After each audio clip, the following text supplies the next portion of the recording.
Alrighty, it's quite early in the morning, a couple of working days coming up. Break from campaigning for a few days to pay the rent. Things are getting very busy. Wanted to make a video on de-amalgamation, and then I want to say no more on de-amalgamation. This is in black and white, by the way, because I got a bit too much sun at Orange Grove markets on the weekends, and I really am starting to look like Donald Trump. So I won't inflict that on you. But yesterday afternoon I spent a couple of hours at a independent city sort of hub media hosted forum for candidates over in Marrickville. A dozen or so of the candidates from around the council on stage answering questions, the usual forum kind of thing. I didn't get a Guernsey. I've sort of got to earn my spurs as a first-time independent at first, but John Stamoulis and Kobe Shetty from our ward on stage, and candidates from other wards from right across the parties at a couple of independents as well. It was an interesting afternoon.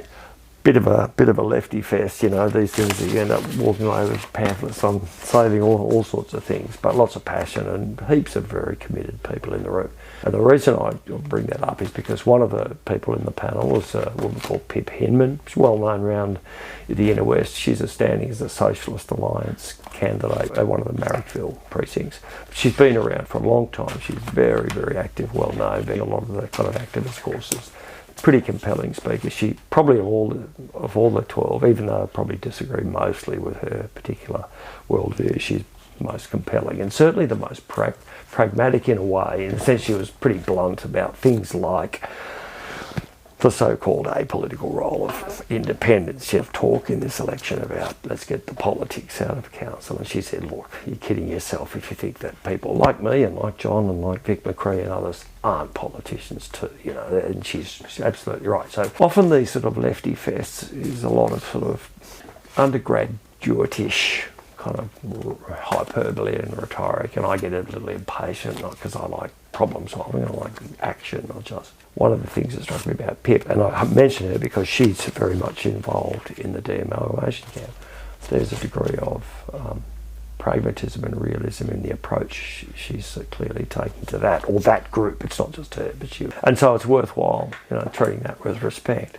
One of the things that's, I suppose, galls me about the de-amalgamation campaign is that for the most part it's disingenuous. And so I wanted to speak about it. I don't want to waste too much time over the next 3 weeks talking about it, because I do think it's a second order issue. And I do think it's an issue that most ratepayers, despite all of the hot air that flew around about democracy and giving people back their voice and all that stuff yesterday, despite all of that, it's an issue that most people aren't vexed about. I think this is a classic case of a fairly lower order issue that nevertheless lends itself well to becoming a political football for people, you know, who just want to have arguments. The other reason I wanted to bring up the amalgamation is you will have probably received one of these leaflets. Now Pip, as I said, Hinman is a bit involved. She's very passionate about the residents for de-amalgamation, which is a broader push. So it's a significant push. There's a lot of councils and probably a lot of people from different political complexions who are sort of getting behind this. So there's a significant chance that we'll vote yes, and I just want to reiterate, I'll be voting no. Just to be clear, to match the honesty of this campaign, which is saying we want this, we will go for it, I'll match it by saying, look, I understand where you're coming from. I too didn't like being forcibly amalgamated, but I oppose it. Positive grounds, you know, in that the bigger council gives us more clout, more muscle, more negotiating power when we go to deal with the state government, when we deal with statutory bodies and state-owned corporations and the various utilities companies and private sector as well. It gives us more heft if we're united, of course, as a council, but also gives us more technical expertise, more high-powered experts in everything from sustainability to, you know, transport integration and transport planning. It also gives us more clout on social issues like social housing, which is going to be a big sleeper issue, I think, for our ward. Having seen what's been going on in Millers Point with social housing in prime real estate locations there, we've got some terrific locations, which is public housing, key worker housing, and it helps make the demographic mix rich and vibrant for our kids. They go to school with a whole range of sort of people and that sort of stuff. But these places down here at Morty, they're on prime land. So when it comes to prosecuting a social good policy like that, a big council can present counter proposals at scale, particularly with community housing providers. We can bring some muscle to the table for that sort of thing, and for all of the other kind of social issues the progressive electorate wants to prosecute. A bigger council, if we're unified, can bring that to it. A bigger political footprint. We've got a council that direct influence over 3 state electorates and really 4 or 5 once you get the neighbouring ones.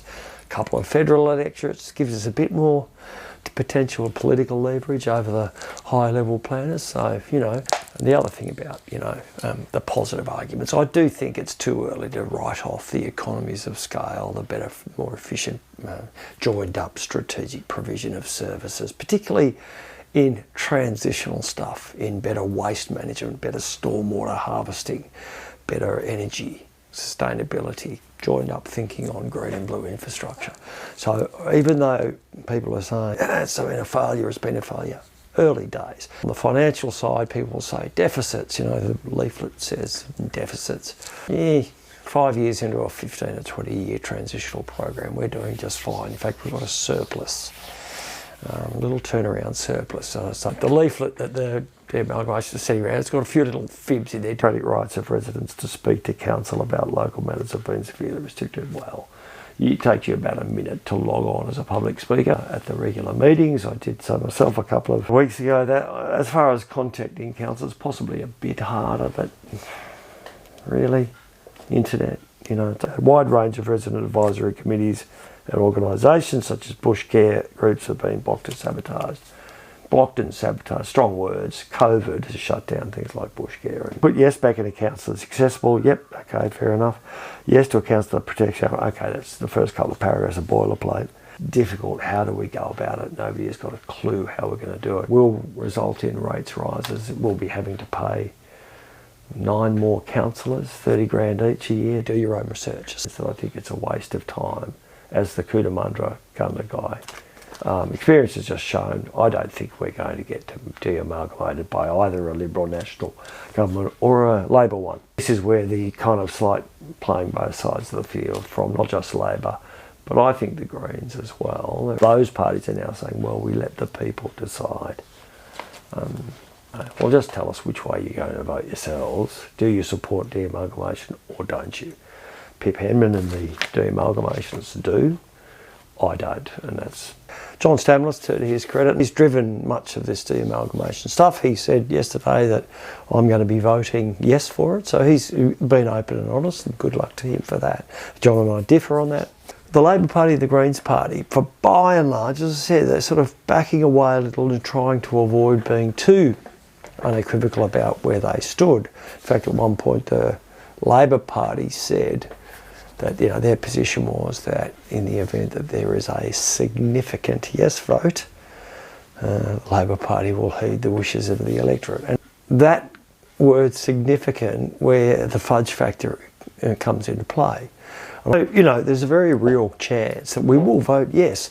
There was moments in the de-amalgamation debate yesterday where the old division started to surface and the sniping and, Pip Henman with her passion, unequivocal, Labor and the Greens trying to dodge the issue.